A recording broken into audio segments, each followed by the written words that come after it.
So then like Halloween gets into the Druids and the Irish, Ireland, and Stonehenge and all that kind of stuff like that. Spider-Man, that's like Marvel Comics, which takes us back to like mythology and those kind of sounds. So they are coming from a very almost classical, ancient European tradition. Right. You see what I'm saying? So then, if I'm going, if I'm coming with that, or anything derived from that, it works in opposition, or it puts you in a box. Right, it puts me in a box. And the reason that sadly that whole sound is in a box is because a lot of the people who have practiced that sound, I mean, for instance, even Wynton himself overtly says, rap's not music and rock's just only a little better, or he gets into all that kind of stuff, but he's all about the youth and education. I'm like, yeah, but the problem is, I can play, when the Saints go marching in,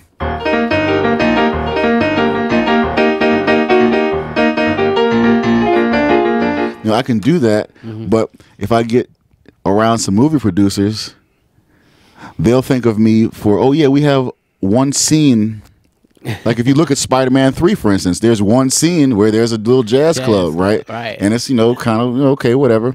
I mean, I'm personally, I'm in Robert De Niro's The Good Shepherd. If you look at the movie The Good Shepherd with Robert De Niro and Matt Damon, I'm in that movie playing jazz during the Matt Damon dancing. But once again, I got that because they heard me playing jazz, so they assume, okay, well, that works for like a scene, right?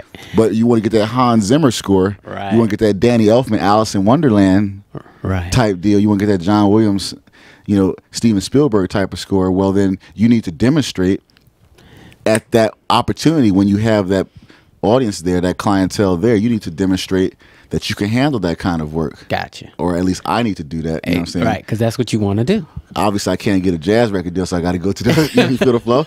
So it gets, because you know what I'm saying. So right. And that's all part of the improv. You know what I'm saying. That's all part of the hip hop entrepreneurial spirit, right, on the inside, as opposed to me playing. Because like there's been people who have tried to do instrumental hip hop, but it's tough because like I said, hip hop is more than just the music. Right. Hip hop is a whole thing. It's like a statement. It's deep, and the lyrics are a big part of that. And huge part. It's right. You know what I'm saying? So there's more to it than just the music. So once again, to try to strip it down to just a beat, it's like, well, you're not gonna get the same if you're expecting the same crashing of the boards like 50 right. people like that, or Jay-Z, Diddy, Biggie.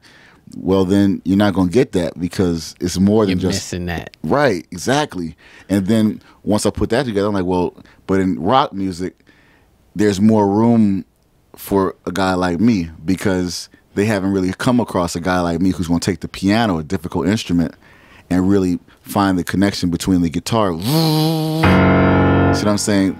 They're like kissing cousins. That same sound can be, that guitar sound and what I can do on the piano are very close, and so I can strike everyone's, familiarity button, and then they know that a lot of the movie orchestrations and commercial work are done from a piano, or right. Here's the oboes, here's the trumpets, here's the trombones, here's the tubas, like that.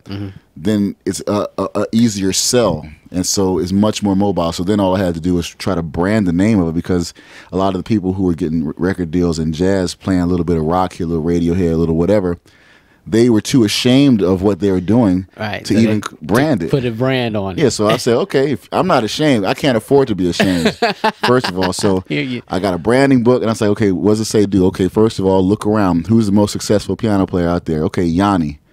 No, okay, strange kind of name. It's all capitals. Okay, let me make mine a strange kind of name with all capitals. ELEW. They call me that anyway. ELEW. Right. You know what I'm saying? And then you need to have a brand name. You might feel boxed in at first. It sounds weird, but this is principle. This always reminds me of like the chess hustlers talking to me. You got to push this pawn here. You got to do this. I know it seems weird, but trust me, you got to do it. So I put the brand name on. Okay, well, what am I going to call it? Jazz rock? Nah, that's already been done, and it sounds soft. Right. But what was the last kind of movement in jazz? Acid jazz. Okay, well, I'm gonna call mine rock jazz. Yeah. Because it has that double entendre like Rockaway, Rockefeller, and pushing rock. Right. And then hip. Then rock music. So it happens to be convenient. Rock jazz. You know what I'm saying? Because it's addictive when you hear my stuff. Yeah. And so that's where the hip hop dwells in me. That's where I'm coming from. That kind of concept.